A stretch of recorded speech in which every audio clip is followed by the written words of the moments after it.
Good evening, ladies and gentlemen. We are tonight's entertainment.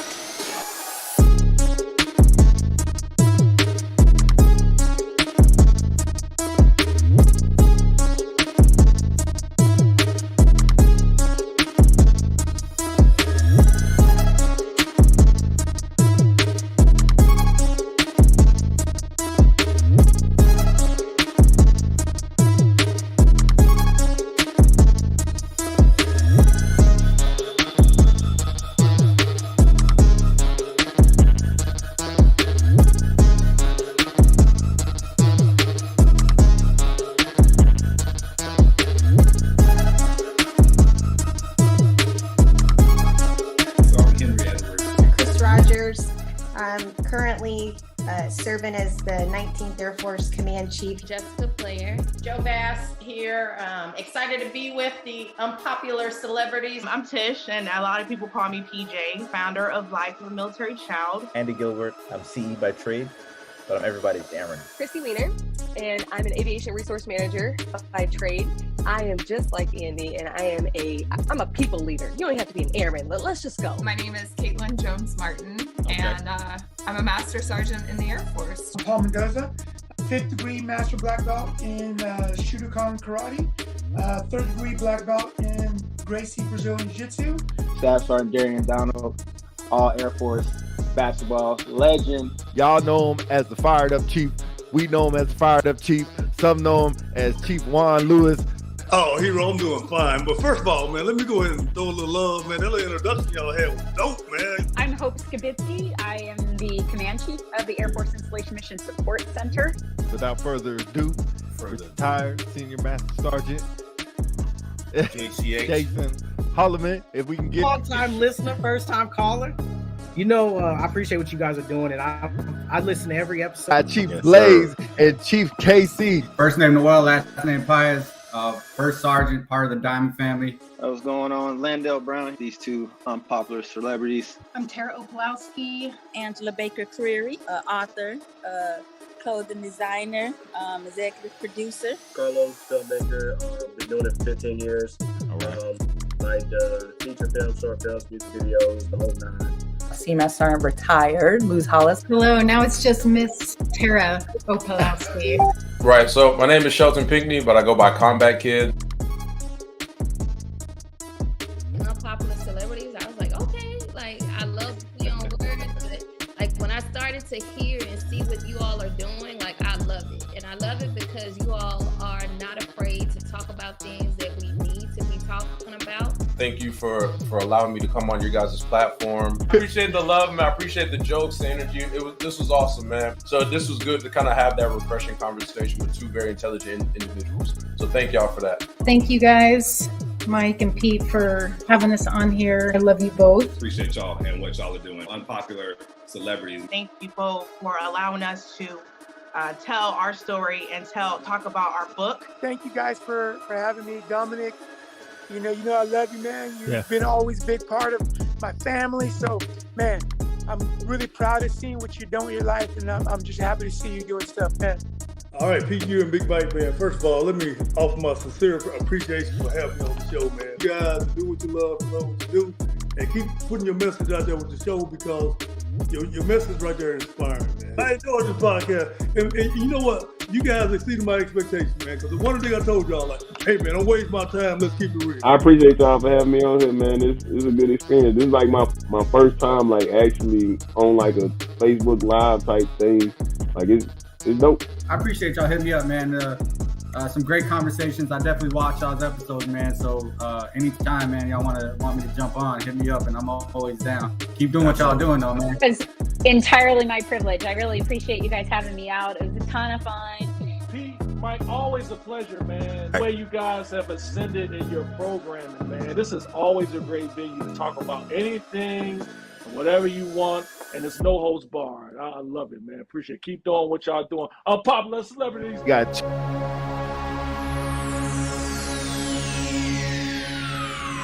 Ladies and gentlemen, may I have your attention, please? The show starts in 10,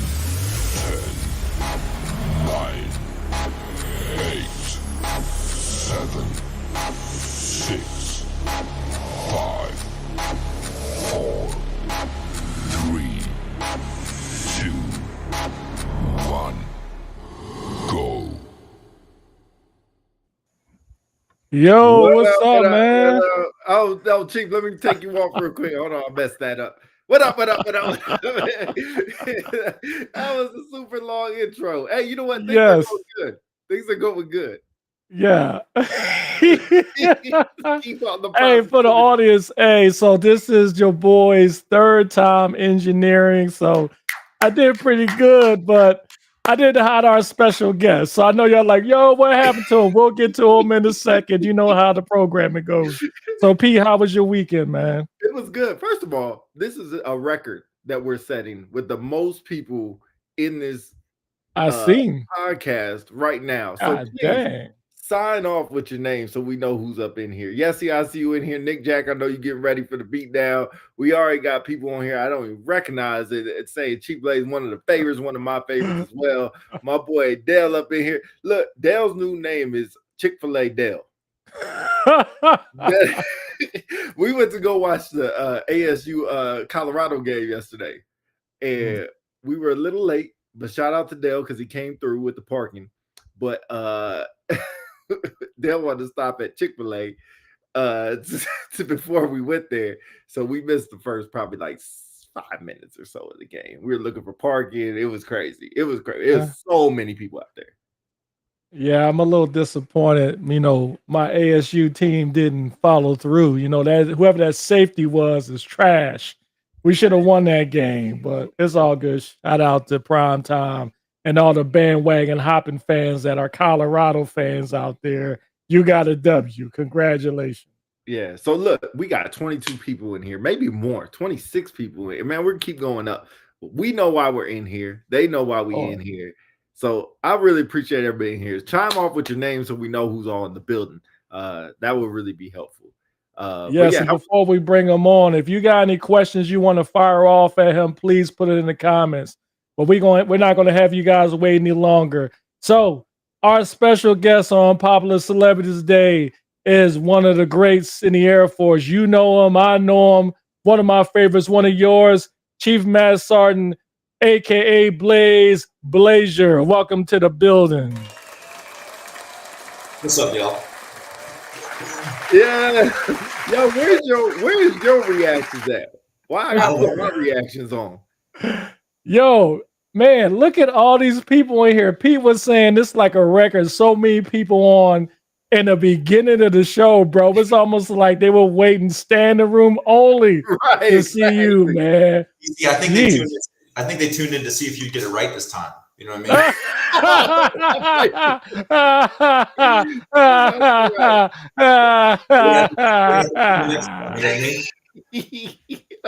Hey, we're doing great so far. Everything's going great. I'm sure his internet's gonna go out sooner or later, but everything's going great. Hey, let me address Nikki real quick. She says I have a tan from. I ain't paying attention to your little crap. Says I have a tan from the game. No, I don't. We went on a hike of Camelback Mountain, and that is what my tan is from. And Chief, I know you saw the picture of me because I was upset. Yeah.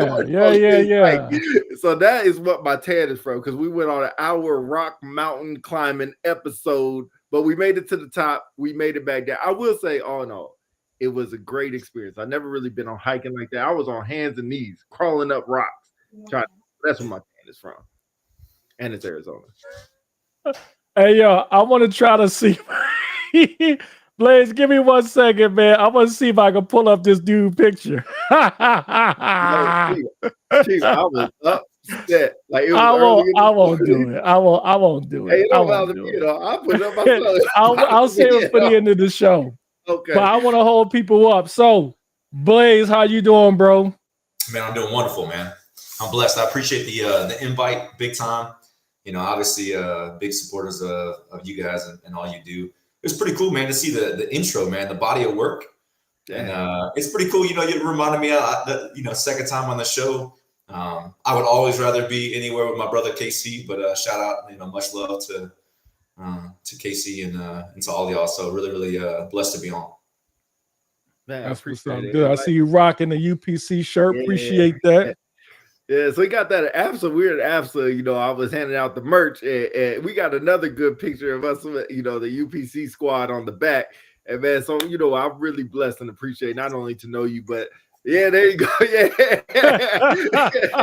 Yeah, to know you and be around you, still have a great relationship with you that I hope never dwindles at all. So I'm much appreciated, much blessed by it. And you know, this is the part that I say thank you to the Air Force for people like you who came into my life that you know I probably would never met ever because you would never be in Modesto, California. So I probably would have never met. So I appreciate it. Whoever's at Modesto, California. It is a beautiful example, man. I think about it all the time. You know, people say, and I think I've seen some people talk about this. Oh, it's not really a family. You know what I mean? Like, it's don't mix the business and the family. And I'm like, man, I challenge that actually. You know, I will tell you, there's the people I've had a chance to meet from all over. You wouldn't normally, you know, and you got family that sometimes you don't want to put up with, but the family that like me and you choosing to stay up, you know, DC, we talk about, you know, how we intersect. And honestly, like the consistency of how we treat each other, like the fact that like in a pinch, man, we could call upon each other, man, I think that's a lot more like a family dynamic than I think people find in their own hometowns. And I just think it's pretty neat, man. You know, you kind of fast forward. Sometimes it's like it's been years since we've talked, but it still feels like yesterday. And man, that ain't just regular. And so you know, I think it is pretty neat. You know, we had to pause for a second when I first met you, and you first approached me, man. That jump inspires, man. And so it goes both ways. I hope you know that, man. I appreciate that. I appreciate that. And like you said, I think the best family is not the ones that I talk to all the time, but the ones when I talk to them, it's like we never stop talking. It could be a year, it could be 6 months, it could be 2 years, and you just talking. It's like, man, it's like we never stop. And you know, I got a bunch of friends like that, and yourself included. So I really appreciate you. I'll stop saying I appreciate you. That's the last time, but till the end of the show. But yeah, how's everything going on your Sunday though? Or Saturday? Sunday. What day we? Yeah, it's Sunday. Yeah, but it's a good weekend, so we'll take that. My Bucks won't lose this weekend, and it's actually been a good year for us because we got a bye. So I'll take that. Gators also won. My fantasy team is up about 100 points right now, so they were hot. I had 3 players in that Jags game. So I had NTN, I had Josh Allen, and my boy Gabe Davis. So I'm up on my best friend from high school by 100 points right now. So all is well, man. Got a good workout in this morning with my boss. So we always actually train together on Sundays. I think my boss is the fittest 3-star in the game. So it's a great start. Wait, it's not General Gio. No, he's pretty fit, but no, General Tulsa. Oh, okay. Well, yep, got you there. Hard defender, huh? Got you there. No, that's awesome, man. How was it? What kind of workout did y'all do this morning? This was a quick one. So we just did some power cleans and burpees, a little quick burner. So, but never know any given Sunday when we get together. That's good. That was a quick workout. Man. It was a long workout.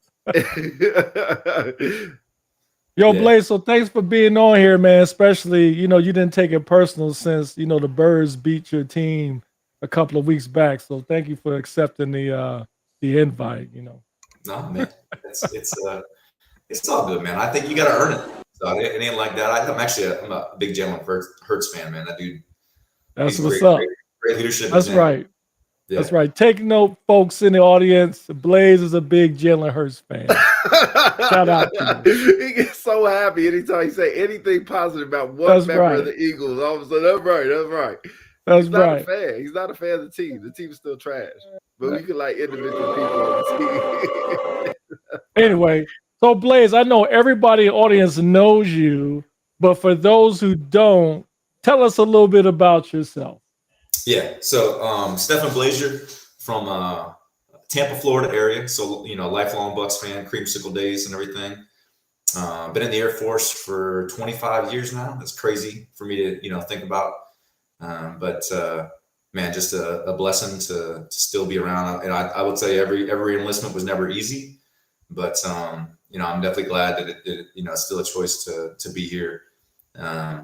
So here at Air University in Montgomery, Alabama, been here about 14 months. I came in open general actually. So my story of joining the Air Force is I literally went to so I barely graduated high school. You know, I was really big into art and photography. And so I actually had a scholarship to a pretty well-known kind of graphic arts school, but I wasn't really believing in myself that I could do much. And so I literally went to the mall to buy a pair of Jordans. This is when MJ was still playing. And 2 weeks later, I was in basic training. I came in open general. I wanted to do graphic art and photography, and my recruiter was like, "Hey, yeah, they have that in the Air Force." And so I threw, like, they throw that phone book at you, and I'm writing down all the codes for jobs. And one of them was photographic interpreter. It just said photo in it, so I wrote it down, and I ended up doing Intel for 20 years. And so it's kind of wild if you just think about, you just never know. I was probably headed out of the Air Force, my first enlistment, not really the best experience from a leadership lens. I was raised by my grandparents, and I grew up across the street from a Pearl Harbor veteran, and then my grandfather was a Marine during the Korean War. And so I think just the idea of service, and I'd never left Florida, never been on an airplane my entire childhood. And the girl I was dating, she was always more successful and talented than I was. And I thought it was, in a way, good for me to leave. And man, thank goodness, ended up marrying that girl. I didn't find out until later on, actually. So I was, like I said, it wasn't a great start. So I was headed out of the Air Force, and no kidding, man. I got an assignment to Hawaii, and I was like, okay, I'll give you another chance, Air Force. Right? I'm taking this girl to Hawaii with me. And while we were in Hawaii, I found all her scholarship offers. She was massively successful at soccer growing up. And she never even told me about it. And so 9/11 happened at the same time. My son got diagnosed with something pretty significant back then as well. And I was like, man, I'm all in, committed to this, because, I got to be able to provide for my family. And, since then I've really tried to be the best person that I can be for my family, for the people I get to serve next to, and I had a chance to be a tech school instructor. I've been a chief for a while now, so I've served everything from IG, been a group chief twice. My screen just locked up here, so you're good. Okay, all right, there we go.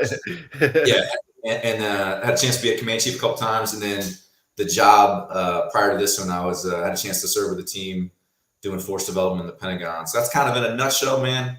I know it's fast and furious, but man, just really excited to talk about whatever you guys want to talk about today.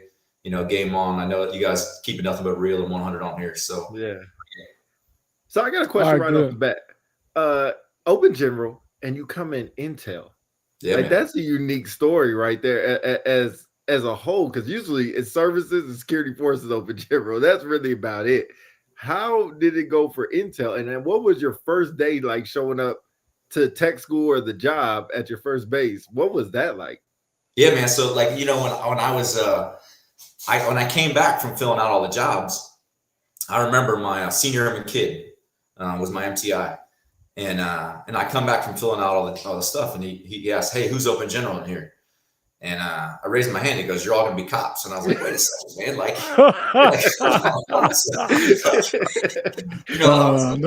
the record had skipped, like, right?" I was like,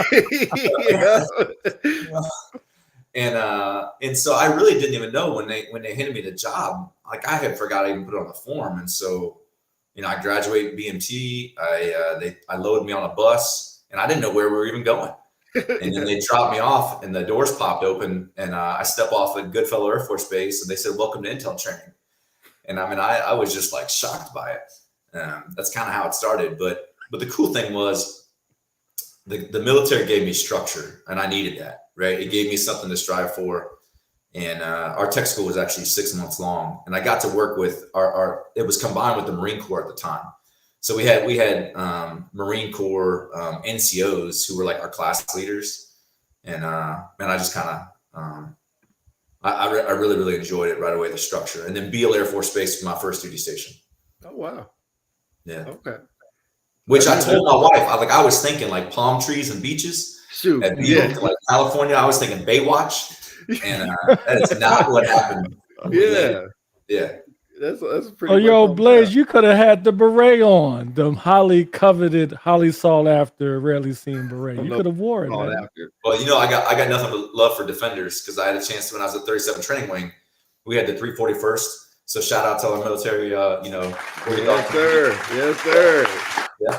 And then obviously the 343rd. So got nothing but love all the defenders out there, the 3 Papa community. Now, Blaze, if you would have ended up being a defender, which one do you think you would work? Where do you think you would work? Security or law enforcement? Man, I have never put an ounce of energy towards that. But just like anything, I don't think they asked my opinion. They would just tell me where to work in the first place.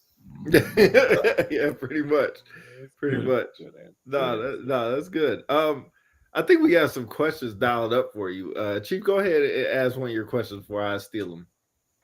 So between working at 37 Training Wing and then working at doing force development and the Pentagon, now your current job, and all the other jobs you had in your career, which one do you think was the most rewarding and why? It's always a tough one, right? I would say my most formative job was absolutely a technical instructor. Right. So I was a staff sergeant who I thought I knew something. You know, I had 2 assignments under my belt and I thought I would teach, you know, what all the mastery of what I thought I knew. And about 6 months into that job, I realized like having the ability to foster belief in somebody else was a magical thing. Right. And so, you know, my favorite students were always the ones that, you know, walked in and almost had given up on themselves, but like it wasn't the top grads. It was the ones that just wouldn't give up. And so having to have an opportunity to have a small piece in someone else's success really like opened my eyes to what being an NCO was all about. And so at the time too, like it was again, it was the same schoolhouse I went through, right? I was now working with Marines. So a lot of my leadership, they were Marine Corps gunnery sergeants. And so shout out to Top Mark Ledesma, now retired. So Top, if you're getting a chance to tune in and watch this, I mean, that guy, he would just plant these seeds for me and another guy who's my brother, War Kirkpatrick. So he's retired now as a chief. And I just think at that period of our life, he and I were actually at our first base together. We competed for BTZ. He definitely got it. Like but we used to compete, and then our relationship turned to where we would complement each other. And so I just look at that period of my life. Like, I think there was probably of the flight of 20 instructors, like, I kid you not, like 10 of them made chief.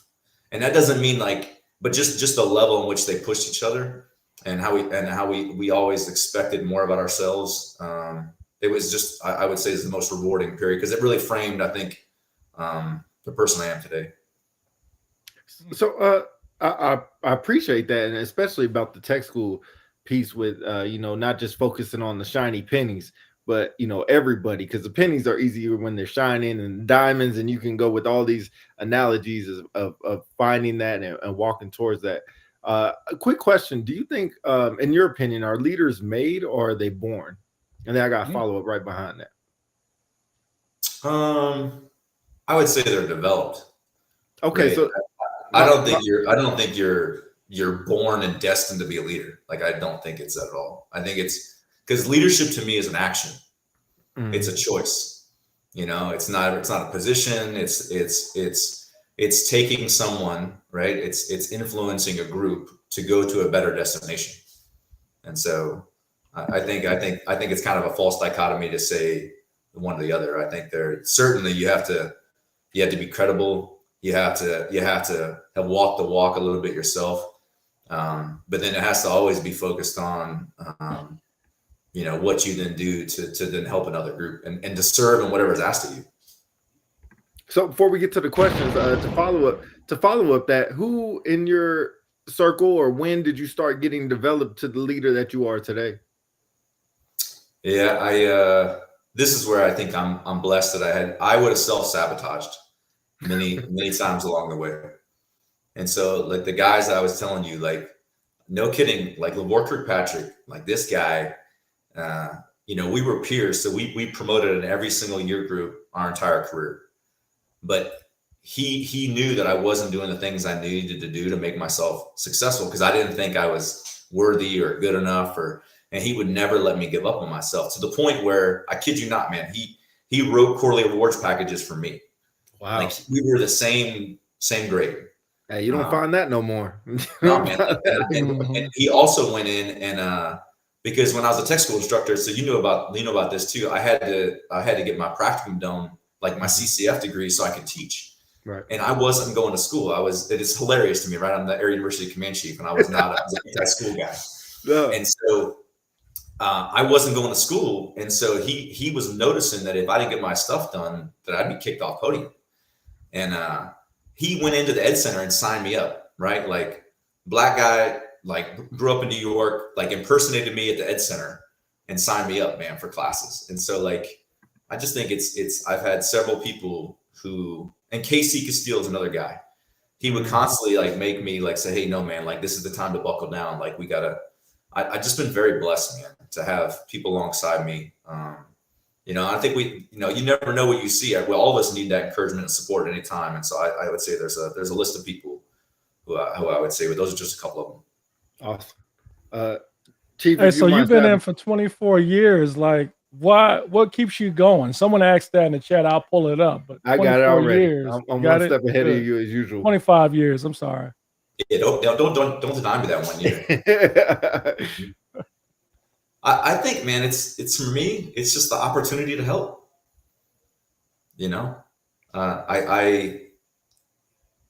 I've always looked at like, and I think you guys maybe you achieve something and you get to a point, but then you're like, you're not satisfied. Right. It's like the thing where, because the pursuit of helping somebody is endless, right? Like these kind of things. And so in a way, I appreciate our Air Force's problems, because it's the opportunity to do something, that really has some meaning to it. And so I'd say that's what's kept me around. And again, it hasn't always been easy, but I'm also, I would say working at BMT, looking into the eyes of the future, man, that stuff fires you up, man. Like knowing that I come to work for that person that I'll maybe never even meet one day, but to try to create a pathway for them to do the things that are going to be hard. And I remember Alex Perry. So another guy, very influential guy for me. I don't know if you guys know him. He was the 502nd Command Chief. He was the commandant of the Senior NCO Academy. I remember on his retirement, he said that we serve for two reasons: those who have come before us and those who are follow. And our job is every time that we come to work every single day is to never forget that. And so that's always just kept me going, man. The opportunity to do that. Hey, I'm just sitting here just holding in all these nuggets, and I appreciate it. So let me be the dark cloud in the room and throw you from the other perspective, because I know this might just be a Dominic thing. I'm not sure. I never know, but I'll ask the question because hopefully there's more out there the same way. So we always talk about the people that influenced us in the positive way. Who is somebody that influenced you in the negative way, but not in negative, but pushed you forward because maybe they did something wrong to you, or they didn't understand you, or they judged you a certain type of way and they might have treated you a certain type of way? You don't have to say a name, but maybe the situation, unless you want to, I'm good with that as well. But the situation that say, you know what, this is not me, and I'm gonna prove this person wrong. And we got a very long question for you, but go ahead. Okay. Yeah. I mean, so I think, I was a guy who benefited from the great staff giveaway, right? Okay. So you remember about that. And so I was literally the last guy to get selected, and it was like 82% selection rate for staff sergeant. Wow, that was really great. Yeah. Bro, people who are tuning in right now, I got to say, like, holy cow, and this is where you're like time and luck circumstance. So for a long period of my career, I had people tell me to my face that I didn't deserve it, right? That I wasn't ready. And this is where I think that certainly fueled me, right? And I think what frustrated me about it was, I'm not saying I was ready, right? But at the same time, I was like, what do you think your job is, man? Like, if I'm not ready, then let's, and I think I needed to mature as a leader, because I did become a guy where I was like, I'm going to prove you wrong. But at the same time, I realized especially like senior NCOs, man, when I was a tech, dude, I couldn't stand senior NCOs. I thought I didn't know what the hell they did. I also thought my career field was the best job in the Air Force. I don't know if my career field didn't exist, the whole Air Force would fall down. But I think we kind of raised every career field that way. I would say there was just several people where I would definitely get frustrated with the people who didn't show up to work and were running around trying to do all the volunteer stuff, and were trying to get their pictures on the wall and win awards. And that stuff I wanted to be the guy like that showed up at work, and all that other stuff that was on the exterior that didn't add value to the mission. It pissed me off. Now at the same time, I did have to grow a little bit in realizing that it takes both, right? Like, the awards process, the community involvement, that stuff absolutely has value. It's not like linear like that, but you can get people where they're out of balance. So I think there's been several people along the way because I know what the Brown Book said, right? And if you're going to say that I wasn't good enough, I'm going to hold you to the same standard. And there were a lot of leaders who I would look at that and I can't even come close. And so, yeah, man, it's hard things to live up to. I'm not gonna drop off names, and I always say I moved off from it. But when I was up and coming, they definitely provided plenty of fuel for the fire. And that's my boy that used to call me. I was always the Major Rage, he called me, because they would just piss me off. Major Rage. No, you know what? I like to ask people that because, or certain people, there's some people you can't ask that, but I know the trust that I have to ask you that, because I think it's a big relief to share some of that story. And, sometimes you just got to get it out. And I think it's important that sometimes we allow people just to get that out. It's not always about the flowers and sunshine and rainbows, because there are some negative things that people go through, and people are going through it now. So to share those stories that you can come around it, I'm sure people appreciate it. And I appreciate it myself. I guess what I would encourage people, though, is don't let the anger or frustration distract you and pull you from the sidelines. Because the same thing, though, like that can get you in some kind of way, right? Like, even when I'm having a bad day, or even when stuff's going on with me, you still want to be able to separate that and say, what positive step can I take to make a difference? And I think that's actually where it's truly empowering to yourself, because a lot of times, man, all that other stuff will get you distracted, man. And it'll start hitting you deep. And so I just encourage people, I've learned through the years. I wish I had learned that lesson much earlier on. Yeah, that's a good point. I think for everyone in the audience, I think to your point, Blaze, you can control your reaction to what you're being exposed to. And I would argue, it should be for everybody, not whether you're a chief, colonel, general, even airman, NCO. You could be that airman in that shop with all this knowledge, but all of a sudden your attitude takes a dip because you experience some challenges in your workplace. You could affect a lot of people. So it's more than just being in a leadership position. So that's a good point. Yeah. So Blaze, in line with that, what do you think is the biggest misconception Big A airmen have about the Air Force? And I can elaborate if you like.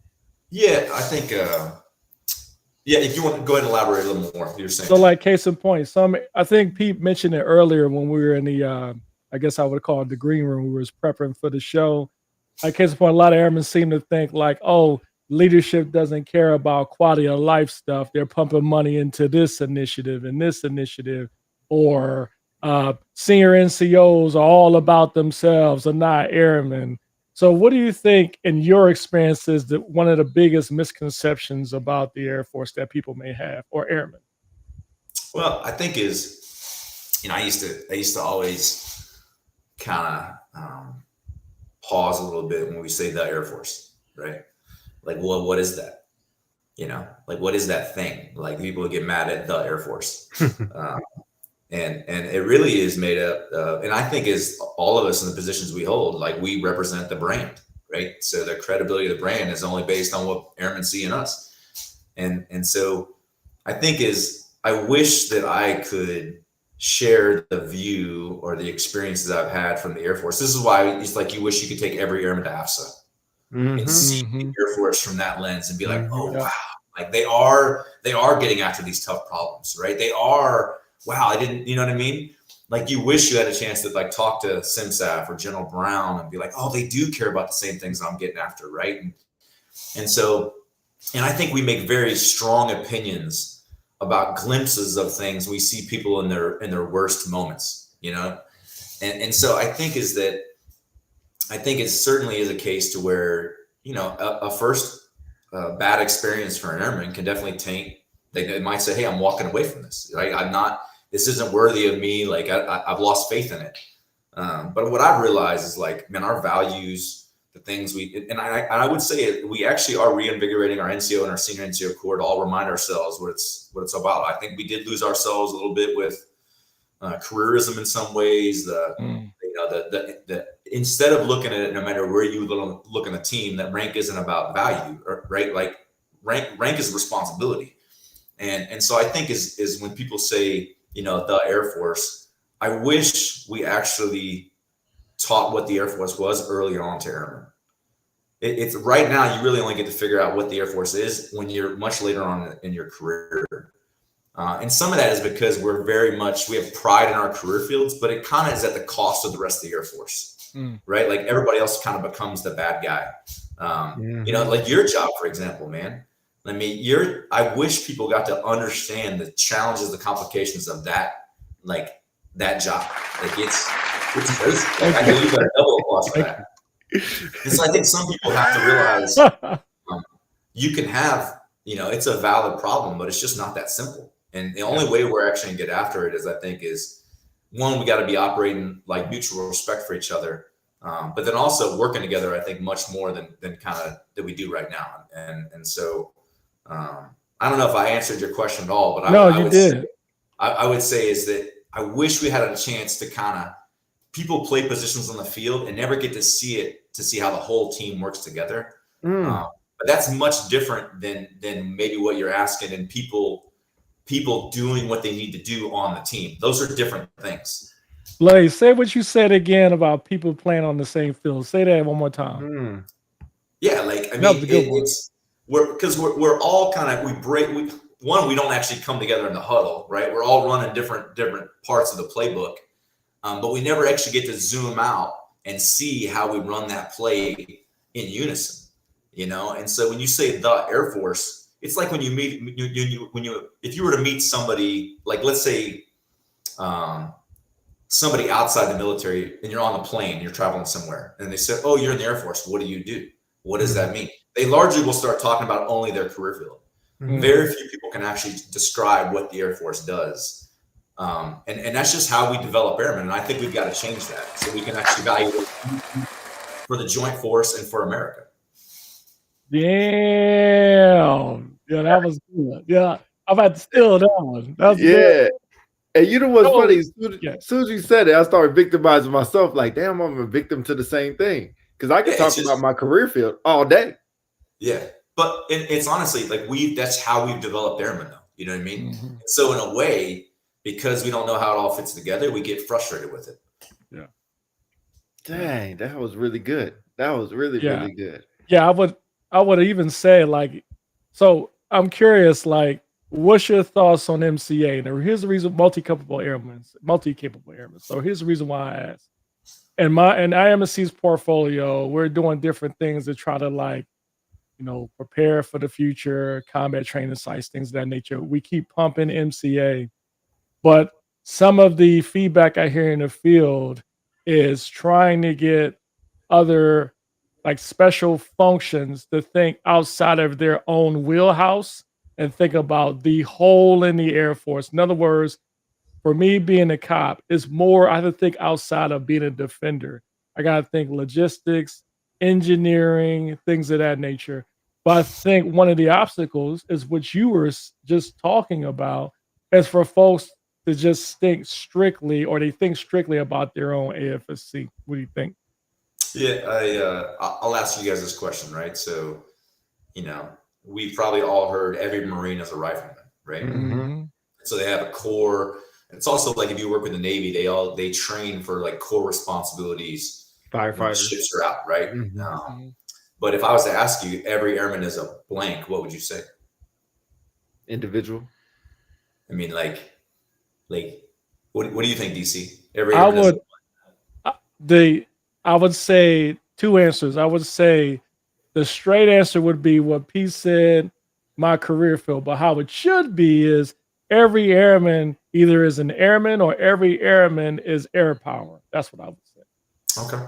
So I think it goes back to the part we were talking about before, right? Like we all say air power, fly, fight, win, anytime.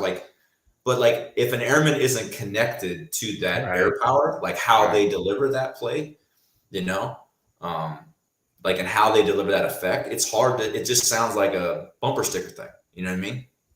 And so I think is the reason we've had to say, you know, MCA and have a discussion about that is, you know, we largely, and I've realized this from my last couple of jobs, right? So I got a chance to see all these people come in. I got a chance to meet NCOs and senior NCOs from across the Air Force because all the MTIs, MTLs, you know, I got a chance to listen to all these people who had grown up in different career fields when I was in that job. Then I get to go do the Pentagon and start to really unpack, work with the career field managers, work with the command chiefs. And I had realized if you look in our CFETPs, there is not core competencies for all airmen, right? Like every career field really is developed very differently. And so it's a reason why like the new courses, we call them foundations, is because we have to kind of get after that. And so, you know, it gets down to like the identity of what does it mean to be an airman? And we have to be able to build upon that. And it's like, I'm on like this anti-re-blue campaign, man. Wow. You know, like, yeah, like, because we have largely tried to every time it's an Air Force thing, let's shove it in PME. That ain't pro level ball, man.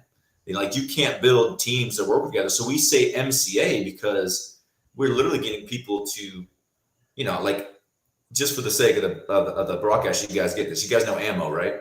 Yeah. IIS. What does IIS stand for?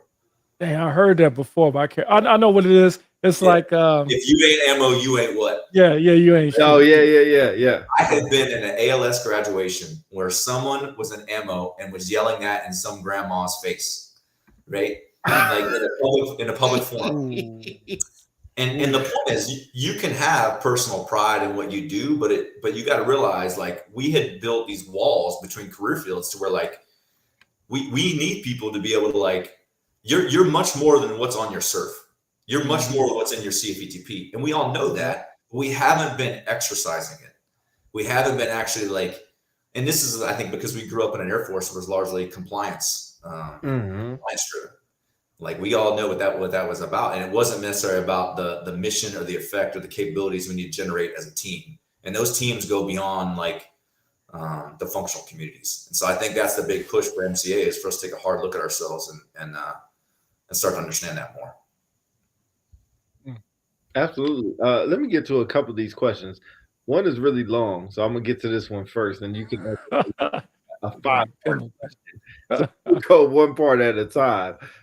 Chief, can you take that first line, that first question? Oh, good Lord. Get ready for this dissertation. Through the lens of force modernization, what initiatives is Air University pursuing to fuse AL and ML processes into everybody battle rhythms at the lowest level? That's part one. Part two is, if there are some, what training is attached to it for our enlisted to help them learn and develop these skills? And lastly, can you elaborate from your level on how AL and ML is shaping the future for, AI, I'm sorry. AI, ML is shaping the future for the Air Force? Yeah, artificial intelligence, machine learning. So it's actually a go-to from the Joint Staff is all the services need to push towards that because that's the modern world we're in. They know it's going to be a key thing. I would tell you is it's we're actually being we're trying to just introduce from a knowledge level on what these things are to some career fields.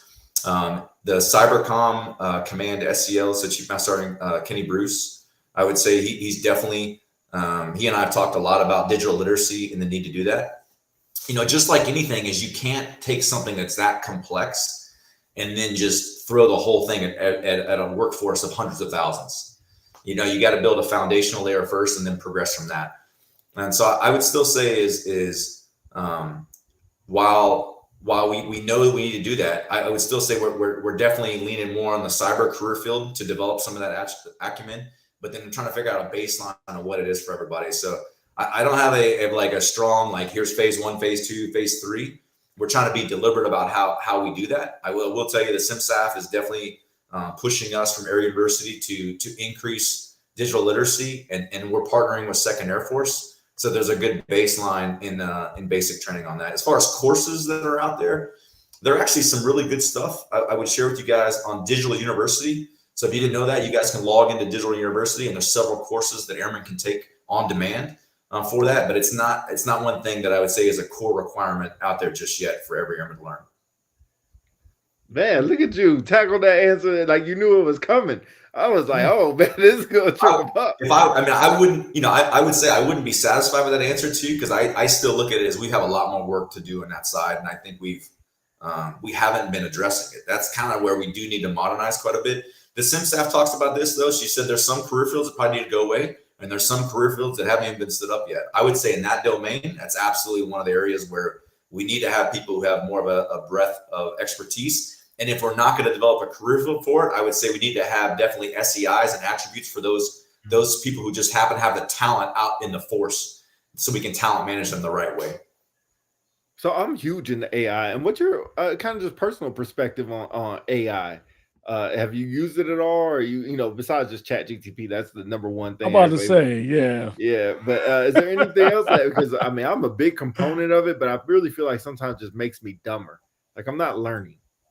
Yeah, I think it's how you, with anything, it's how you use the tool. If you use the tool to think for you, it's probably dangerous. If you use the tool to help you go through massive sets of data and help you find and work through a problem set, then it's going to be valuable for you. I mean, there's plenty of people who are using it to write all kinds of things. There was a big kind of push here on obviously the integrity of the work going on here. So that's everything from all our schools. We've actually had some students sent home, I'll tell you, because they've definitely they've already been discovered that they weren't actually using their own original material on crazy things. But I think all in all, you just have to realize it's the shift in the world we're in, and so I think everybody needs to kind of pay attention to it and not just avoid it.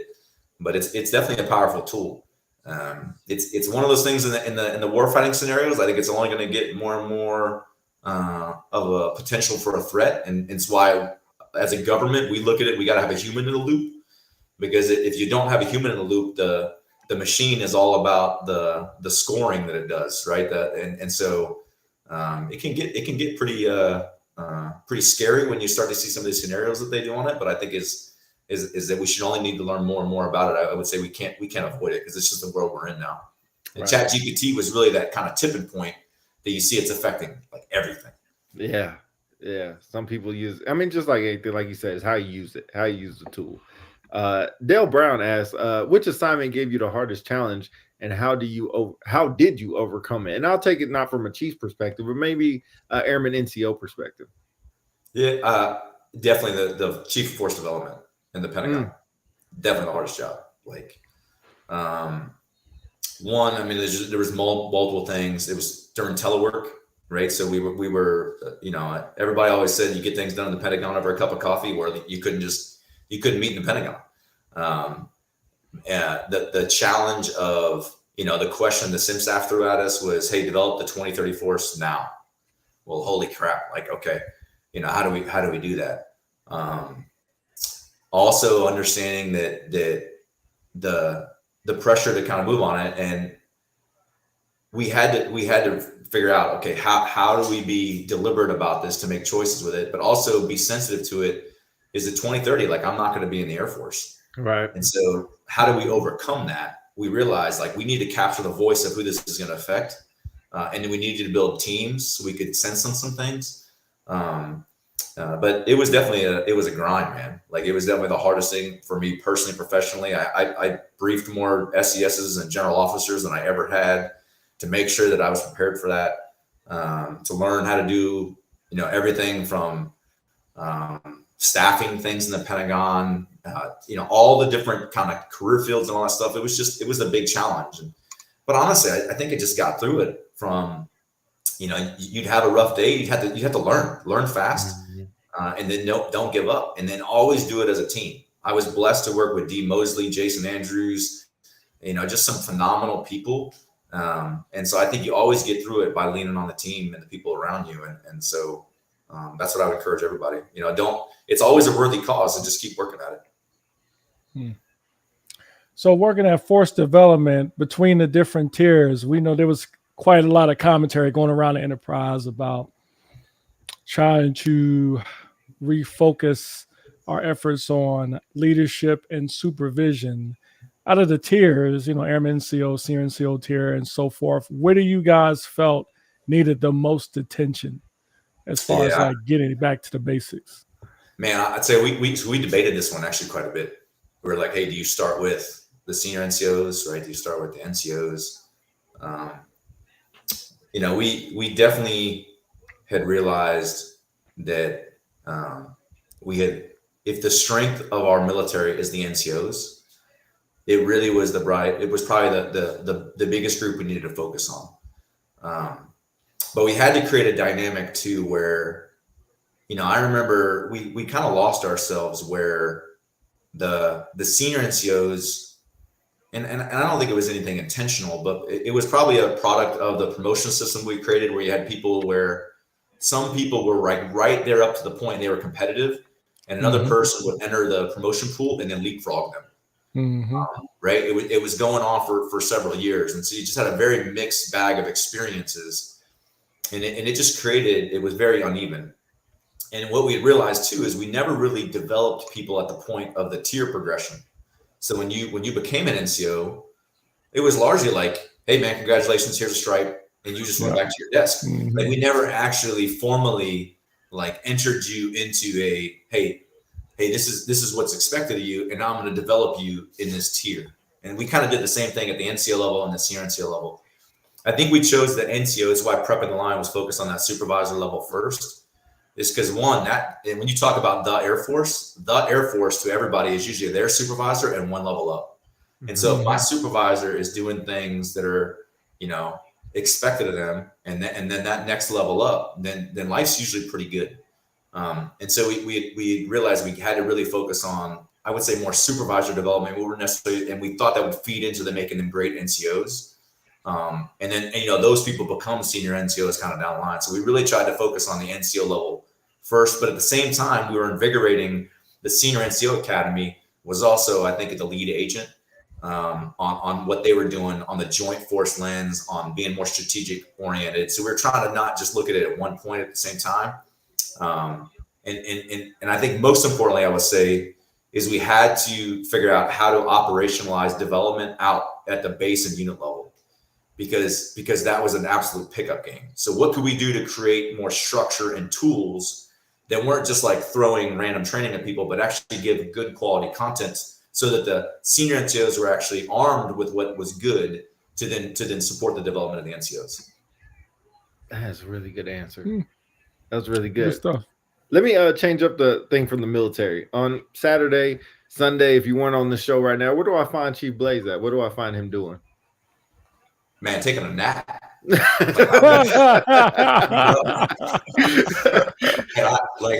try to, man, every time I get a chance just to rest, enjoy it, the beautiful weather. Like I'll usually just go for a ruck and connect with nature, hang out with my son, man. We love watching football games, taking in games. Just chilling. I hustle enough, man, at work. And I think I actually try to battle more to just create those red lines and that reconstitution time. That's good. Yeah, I think those, of course, those are always important. What's the show that I find Chief Blaze watching, maybe on Netflix or something like that right now? Man, we're big Ted Lasso fans. I can tell you that. So now that that's over. You're the second person that just told me about Ted Lasso. You ain't seen Ted Lasso? You ain't seen it? Nah, I never watched it. As a leadership guy, man. Is that? You can Isn't it a comedy, right? It is, but it's deeper than that, man. It's much deeper than that. Is it like The Office or something? It's its own thing. How would I describe? Okay. Pete, have you seen Ted Lasso? Check it out. Yeah. Oh, yeah. I seen it. How would you describe it? Oh, that's a good. You know what? While you were thinking about what he said, it's The Office. I think you described it perfectly. It's his own thing. I don't know how else you describe it. Yeah, it's a comedy, but there is a lot of leadership quality points in there that you could pick from it if you're thinking of that mindset. You really have to be in the mindset and just catch them. Yeah, I would say. I mean, I don't tune in too many sitcoms. I mean, I'm definitely I like The Office. I'm a classics guy, man. Like I'm the same guy that like I'll watch the same classic movies over and over and over again. Right? Like which ones? Shawshank, Redemption. Wow. Like Okay, so, like good one. you know, like I'll go down like you know, Remember the Titans, Gladiator, Braveheart, right? Blues Brothers. You know, like I just like some classic movies, man. So I do like The Matrix. Pretty much a lot of the the Marvel stuff. So we like all the Marvel. Yeah. Some DC stuff we like. So yeah. All right, I'm gonna put you on the spot. Marvel or DC? He just it's said. Marvel, but You gotta pick one. Marvel or DC? Yeah, it's Marvel, but I feel like it's slipping a little bit because Marvel Yeah, I would has agree really with that. delivered. I mean, it's hard to go past like Endgame and that whole build up, and there's been some actually pretty decent stuff that DC's put out recently. So I actually think Star Wars is going to make a more of a bigger. Oh, now you're talking. So have you watched I know I'm gonna pronounce it wrong. Ahsoka? Yeah, it's pretty Have good. you watched that series? Yeah, I've only seen 2 episodes. So Oh man, I tell you, it brought a tear to my eye, man. Seeing Hayden Christensen, I'm kind of giving a spoiler alert, but Thanks, seeing him Chief. come back, oh man, you ain't gonna watch it anyway. Nah, Be you know what's quiet. funny? My new commander is a big Star Wars fan, and her prior first sergeant was a huge. So they would get sit in the office talk about it for hours. So she brought me in thinking we would talk about it. And I was like, sure, sounds good, sounds good. And she's just like, And you don't watch we it were at all. We were this close to naming our son Anakin. You know what I mean? 'Cause Oh, I wow. was a big Star Wars guy, yeah. Yeah. And I was like, well, he did turn into Darth Vader. Then And we I went saw MJ guy, so he went with Jordan instead. I saw something interesting yesterday that blew my mind. I kind of knew about it, but I never heard of it put that way. It said, your son go through 3 stages of life. Stage 1, when he's young, he idolizes his father. Stage 2, he demonizes his father. Stage 3, he humanizes his father. I'm like, damn. Yeah. That's just how my son is. Because man, it's like my son is the coolest now. But before, I was like the man that was in his way, boy. I just thought Yeah, I think anybody who's raising teens, it's because you're that hero, everything's perfect, and then you're like, what's walking in the door every day? You know what I mean? And I do think you have to learn I heard the phrase hug a porcupine, play the long game. You should never say anything that you're going to regret, even if they say something that's the craziest you ever heard. Yeah. Because it does come back around. There's no doubt about that. Yeah, I thought about Pete when I was a supervisor trying to teach him how to iron his uniform. He used to get pissed at me, man. But now he humanizes me. He knows why I used to get on him now. So yeah, makes it a little bit better.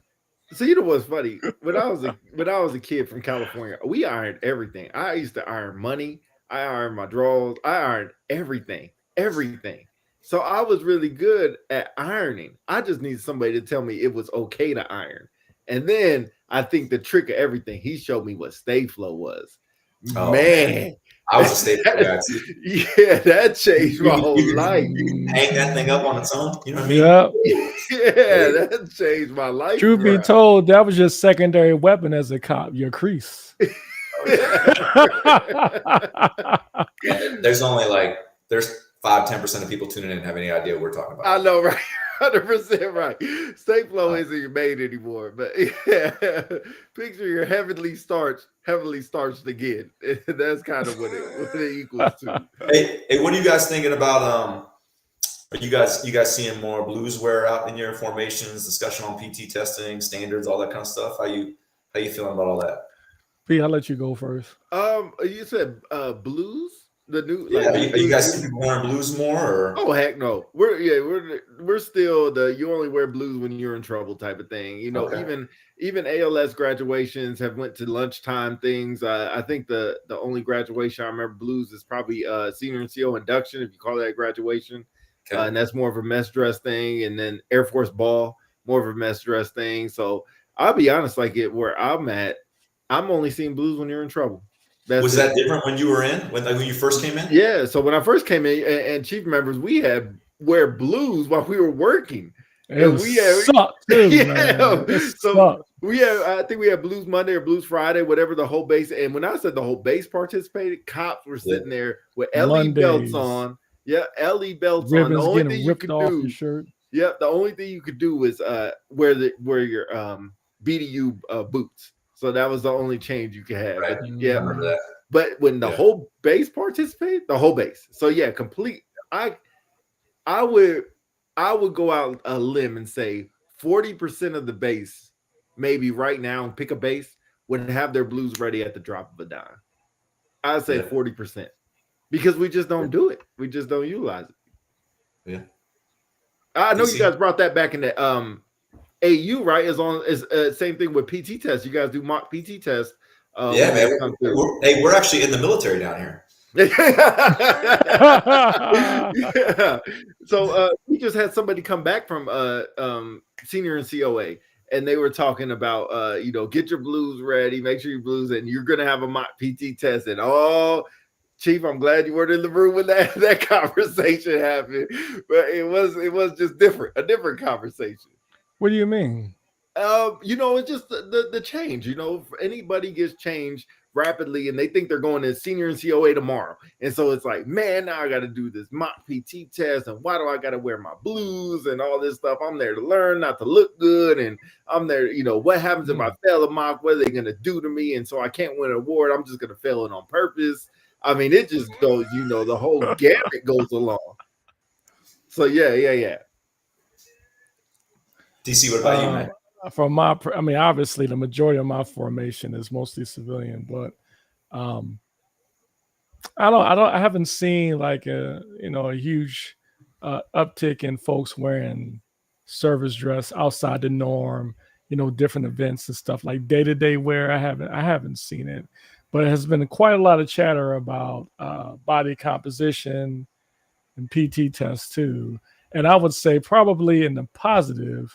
I found most people mostly using that as a reason to kind of like nudge somebody and say, bro, you ain't going to pass when you had to get your weight and height checked or whatever. The only negative I heard was if you're tall, you're good. If you short, sucks to be you. Yeah. But yeah. Yeah. I think is people have to realize. So my boss, she wrote the standards memo. I saw that. And it definitely, man, I couldn't believe the strategic impact that had like ripped across the force, right? And there was a lot of reactions on everything. When I, like my last couple of talks, I get to talk to many different groups. And I try to get people to pause. And I usually have them do this kind of multiple choice kind of thing. And I say, hey, I want you to answer these questions, right? So sponsorship, right? Mm-hmm.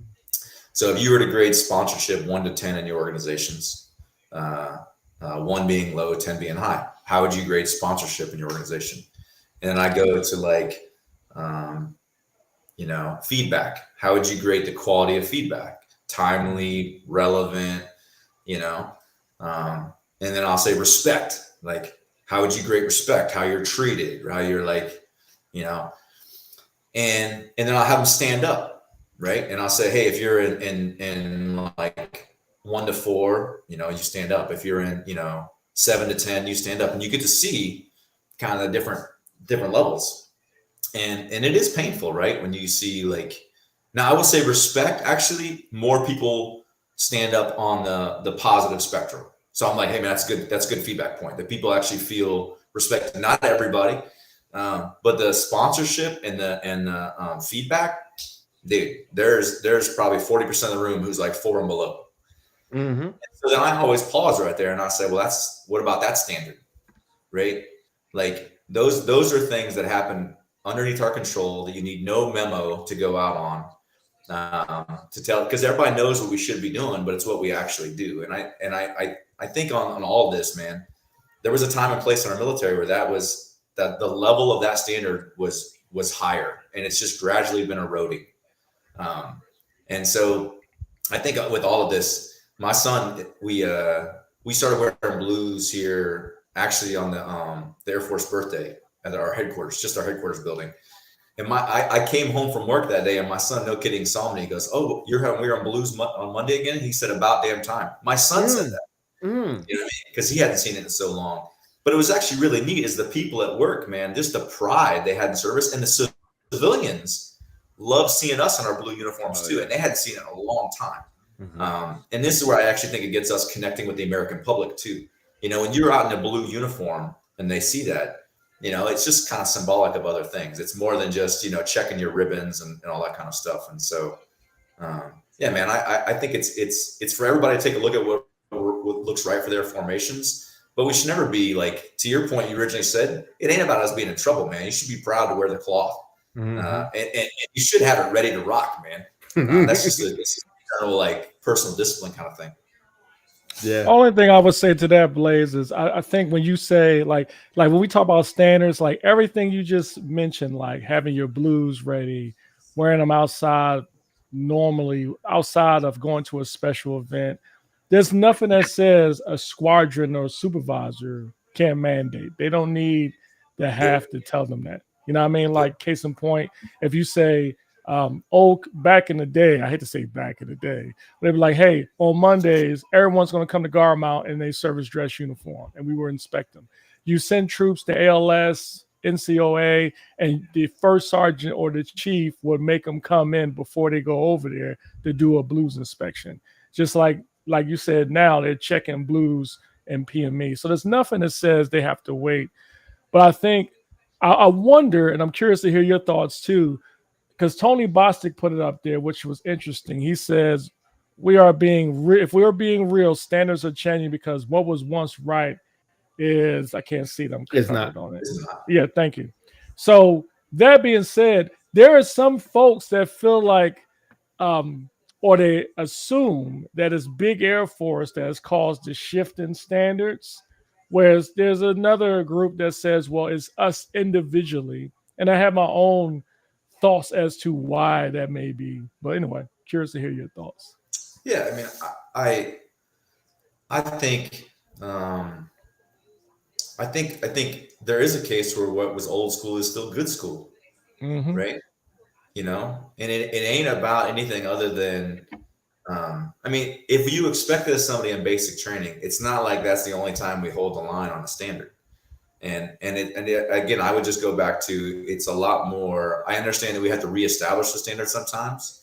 The standard may have been gray for a long period of time. But I remember your point about, man, the first sergeant used to call me in before, or the command chief, or whoever it was, or the supervisor before I go to PME, not to be a jerk, but because I was a representative of that team. I remember that it was like, you're representing us.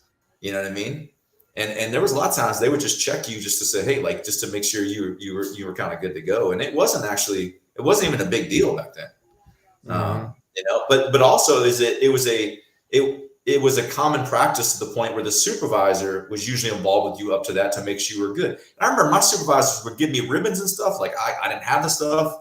I worked night shift, right? Like they would start helping you. I mean, you had to borrow other people's shoes or like you would get each other good to go before you step forward like that, you know, where they wouldn't just leave you hanging. It was so much more than just a uniform inspection. It was the kind of looking out for each other. Yeah, I think it's the second time that we mentioned this on there, how that stuff doesn't, like you said about the young airman was writing packages for you. Like, I won't say it doesn't happen everywhere, but you know, the places I look around, it's not really as forefront as it used to be. Or, you know, when somebody was winning an award, it really felt like, even though the individual was doing it, was a team award. And that's where you have the esprit de corps definitions and things like that come out that kind of get lost. And when you go to, you know, wing or group promotion, or not promotion, but award ceremonies and stuff, that camaraderie is not the same to me where I'm at. And just, you know, going off of past, it's just not the same, because I don't think people put a holistic effort into it. They look at the volunteer opportunity this person went to, or the person just wasn't at work because they were out there, you know, doing a bake sale or with the community involvement. They weren't doing the work stuff. So I think that's a key point that I don't know how we get back to that. I don't know when, or maybe I hate to say I just think it's one rep at a time. If you ever coached any team, it's one rep at a time, right?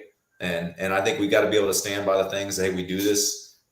because this is who we are. This isn't just for show. It's not for anything other than that. But there's more. Like, you kind of have to trust the process a little bit. And I think you nailed it. You could say like some of this is post-COVID, some of this is us reminding ourselves, who we are.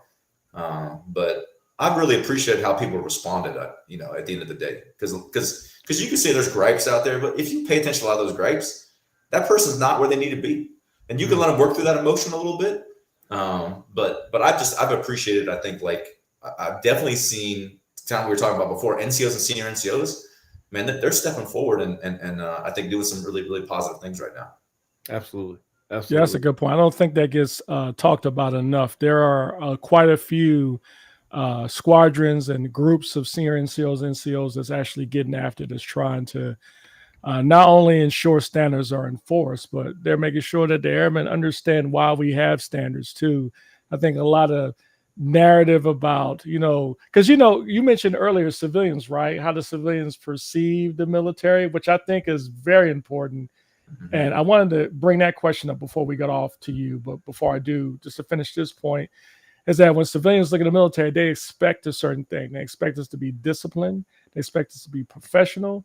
And then when you have all that, they're confident in our abilities to be able to do the nation's business. And when you don't have that, that's when the problem exists. So to the quick question about recruiting, I'm sure you've heard all the stuff across the board as far as challenges in recruiting among the services and stuff, different rationale. One, there's more opportunities in the civilian sector. Two, a lot of the recruits they're trying to get don't measure up to what they're looking for in the military. Three, mental health issues with some new recruits.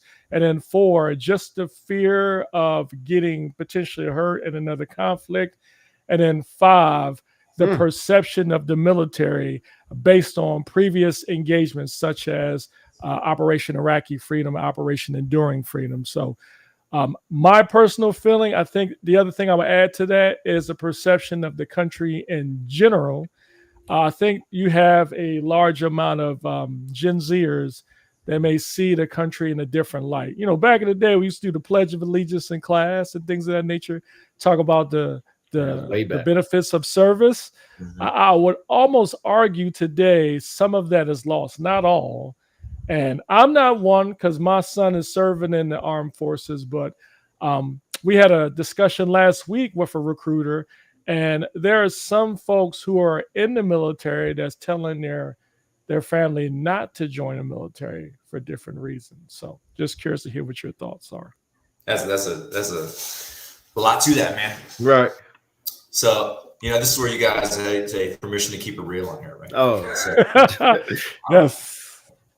I'll never forget, we were driving in our car in DC with my kids in the back, and they said that America is the most racist country in the world. Right? Very true. And that, man, that hit me hard, and I realized that's what they had been seeing. That's what it was coming to them. That's what they were digesting. And it just made me pause, for a second. America has gone through a lot of struggles in its history, young history. I do think we're the nation that, while we do have a lot of, and I'm in Montgomery, Alabama, man. Like, there isn't, if you don't look around here and just see, like, man, like, how do we ever do that to a fellow human being? And if you haven't been down a Legacy Museum downtown, I would say if you come to Montgomery, Alabama, you have to go. Right? Like, it's just. But you need to clear the rest of your day to just sit there and reflect on who you are, what you stand for, all that. I do think this is a constant case where you can't run from it. You also can't defend your own experience, right? You have to generally look at what someone else is experiencing. But I also think what we're trying to do right now is this thing happened to me too. One of my execs, so she happened to be in her blues. Right. She was going, she stopped somewhere on the way home.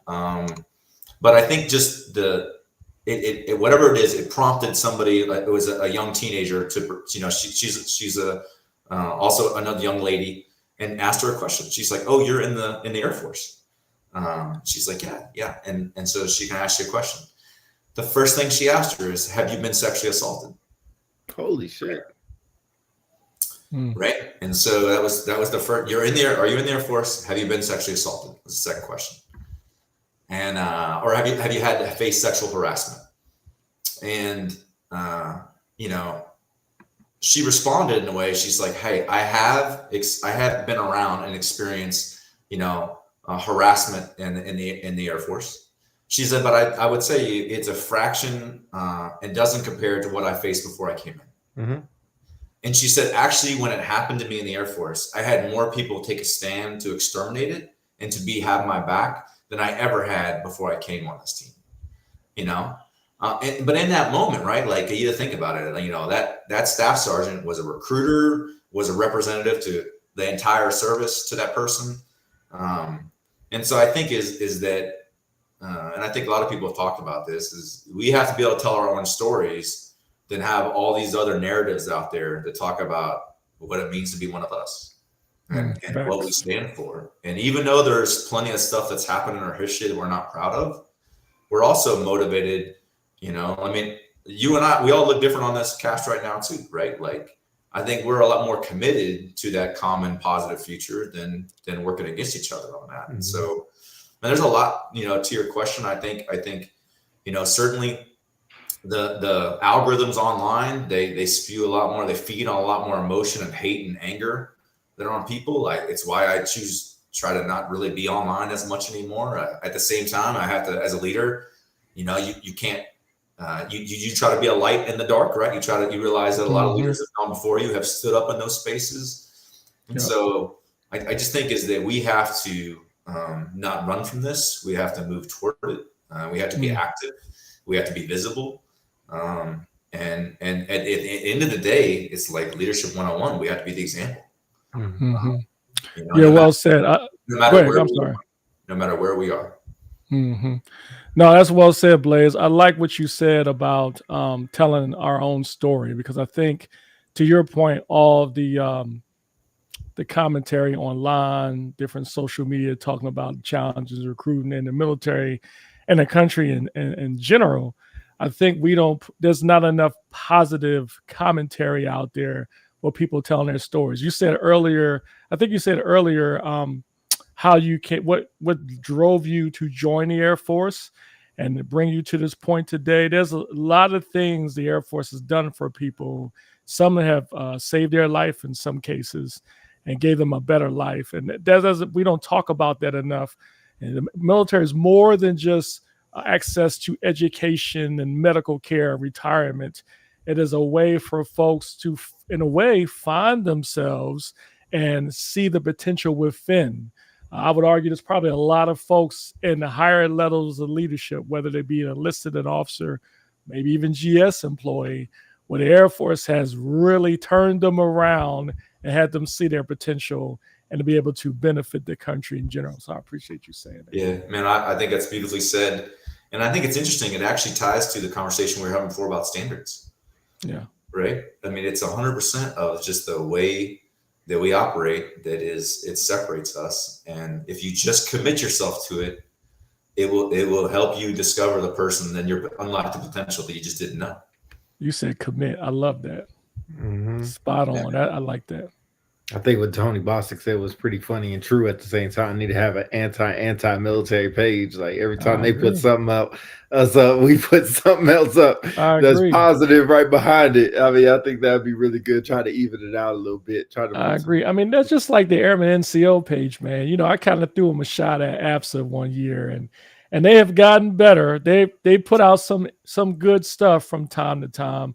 But to your point, Blaze, I agree. I mean, there's a lot of people that have dropped off of Facebook because of this nonsense that's on there. And the unfortunate thing is a lot of our young airmen, not so much Facebook, but Instagram and, of course, TikTok, they see this nonsense and they assume that's the gospel. And then in the end, you know, as leaders, if we're not in touch, even though we don't want to be involved in social media, this is what the airmen are looking at. So when they come to your workplace every day, it's almost like you are trying to fight against what they're exposed to every day. Whereas us, the four of us, I'm sorry, the three of us, I can't count. 4. Yeah, 1, 2, 3, 4. All right, the four of us, we didn't have to worry about this when we came in. We didn't have social media and phones. We just came to work. All we had was maybe the TV. That's it. But it's a constant battle. Constant battle. I said 3. I can't count today. That's hey, ASVAB scores. We're used to it. As we're about to close up, Chief Blaze, like I'll go ahead and start off. I really appreciate you coming on here, sharing all your perspectives. Got so many nuggets today, and I think we set a record with how many people on here watching. So I'm glad, not only for us, but as a show, but also people got to experience and got to hear and got to see your wisdom as well. So I appreciate everything you've done. I know we didn't tap into everything. You know, you can only get so much in so long, and we sometimes go off in tangents, but I really, really appreciate you. I can't wait till, you know, I can come out and see you again. Hopefully I get out to Montgomery at some point soon with the shirt school. I come out, have a good lunch and a good another conversation with you, but I really appreciate it. DC, off to you. Yeah, I'll keep mine quick. So much respect for you. We already chatted about that before the show. It's always good to see folks like yourself in those positions that can move the Air Force forward. So positive. And you always, every time I see you, you always present yourself well all the time. So for all those that know Blaze, man, I'm fortunate just like you to have a chance to serve with him. So appreciate you, everything you do and being on the show, Blaze. Oh man, it's absolutely a pleasure, man. I really appreciate the platform you guys, just provide, just for people to, again, just share. And I, like you were saying, man, you don't run from. It's not like saying all social media is bad, right? That's not true at all. But it's just like everything else, man. I think, the versions that I see you guys on here, the same versions I would see if we were next to each other. And I just I've appreciated that we got to have this dialogue today. Thanks for allowing me just to share some of my own experiences, share the people who helped get me here at the same time. When I say get me here, it's just to this moment, right? Like it's not a position, it's not anything other than that. And so I think it's also it's pretty cool that even on the same topic, we can look at it at different levels. And I appreciate everybody who tuned in, because I know, they're out there tackling whatever beasts are in front of them. And I think if anything right now, man, this is a hard time to serve, to leave, to support anybody, it's a teammate. But that's why, man, we got to continue to encourage each other on it too. Like I'm a big proponent of, in the hardest times, in the hardest challenges, man, it's also this is also the greatest opportunities, like big time. Like, life is about a mixture of kind of highs and lows, man. So I just appreciate everybody showing up for each other, don't give up on the good damn thing. And just thanks for inspiring me, and so, I'm not an Eagles fan, just for the record.